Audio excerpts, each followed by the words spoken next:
First of all, I want to say, Leon, thank you for choosing that song. I really don't think I need to be up here preaching. Your hymn said everything that I may try to intertwine in there.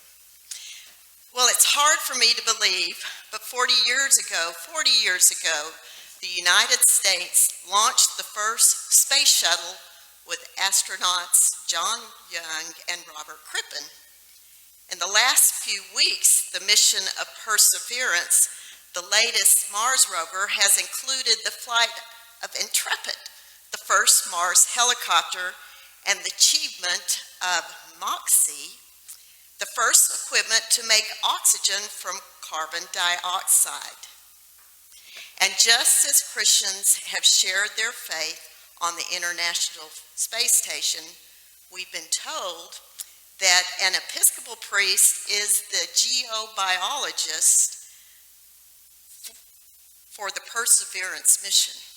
So, I'm just wondering, with this pattern, is anyone interested in signing up for a Mars mission? Maybe sometime in the next 40 years. My experiences are not all earthbound, but several years ago, my youngest son and I went on my only trip off this continent. We went to Israel at the end of February and even got to experience a rare event, snow in Jerusalem. This was a scheduled tour, and on day one, we left Jerusalem, headed on a bus to Masada and Qumran. On the way, we stopped for a break where we were milling around, sort of wondering what was going on, admiring 5 lanes of highway and the countryside. Our guide pointed across the way where we saw a small herd of goats headed across the landscape. There were 2 young men running with them, all making their way over a hill where they disappeared. A few moments behind this herd, we saw a flock of sheep being herded by 2 more young men. The sheep were walking, and the young men, probably teenagers, were walking comfortably behind them. One had a rod and one had a staff. They were wearing the shepherd's robes we think of from the images we have seen from pictures. A few moments after that, the camels arrived at the bus, and those of us who wanted to were able to get a picture showing us on the back of a camel. A staged photo op for sure, with 3 events, including a flock with shepherds. Because these days in Israel, there are some places where flocks of sheep are herded, but most of them are kept on small farms. Most of them are not raised for wool, but for their milk.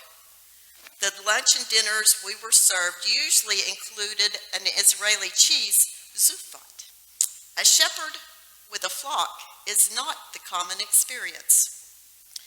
And for different reasons, I have investigated sheep and sheep herding here in Texas. And during the late 1800s, the claims of land ownership by the cattle raisers were challenged by sheep herders moving their flocks across the same land. Because the sheep consumed the grass at a shorter level, the issues between the cattlemen and the sheep raisers resulted in confrontations in court and a few gun battles. Cattle and sheep were not considered to be good cohabitants until recently, where now we learn that they can be beneficial to each other. Sheep congregate as a flock mainly for protections.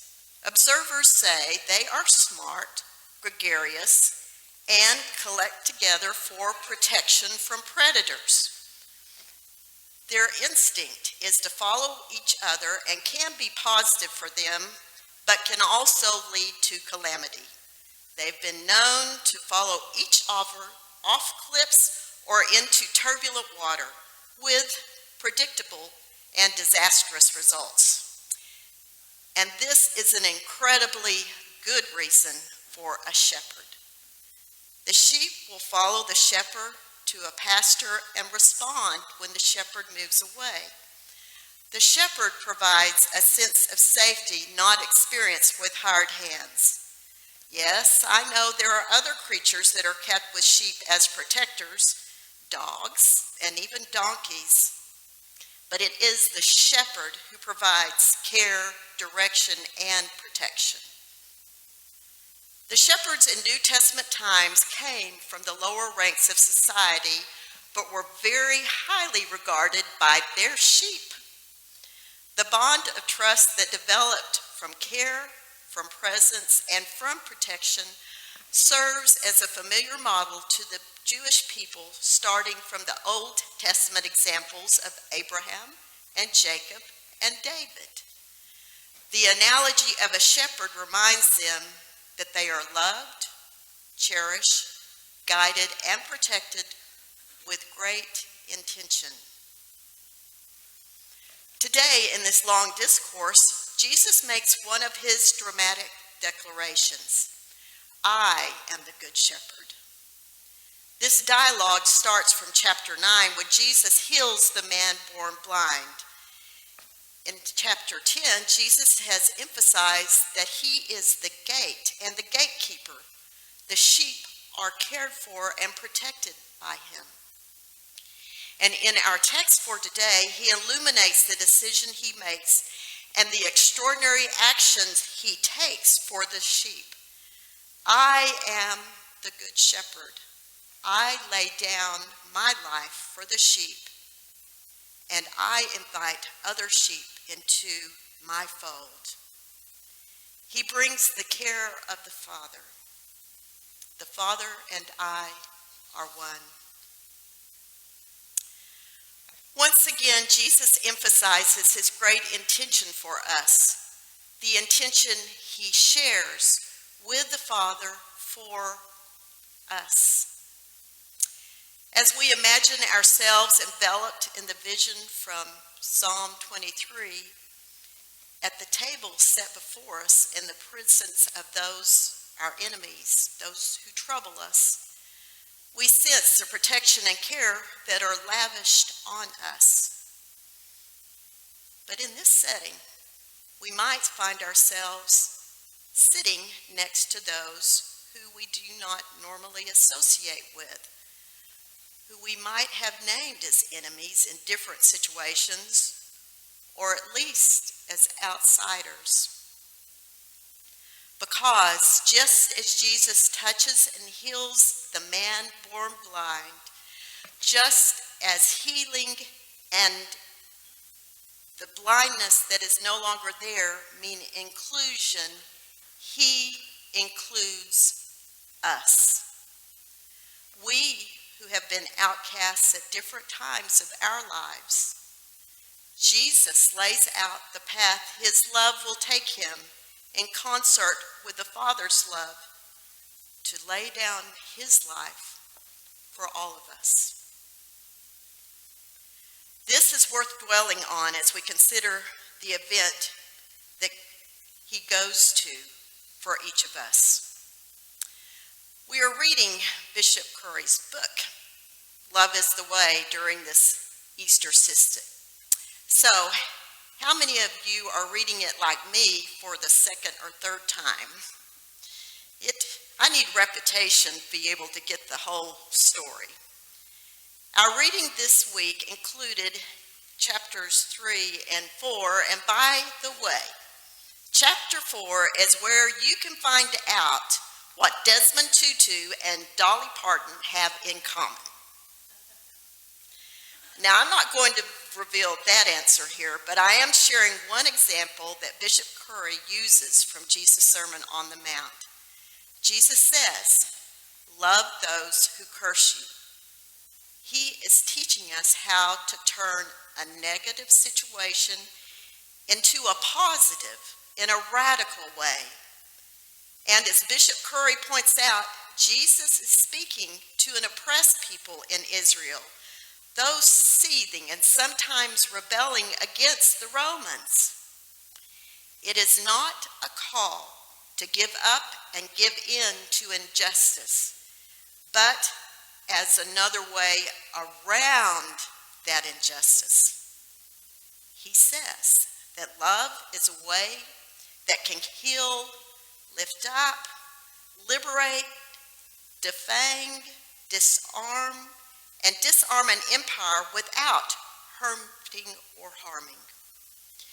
It can make enemies into companions, and those we sit down at a table to eat and break bread with.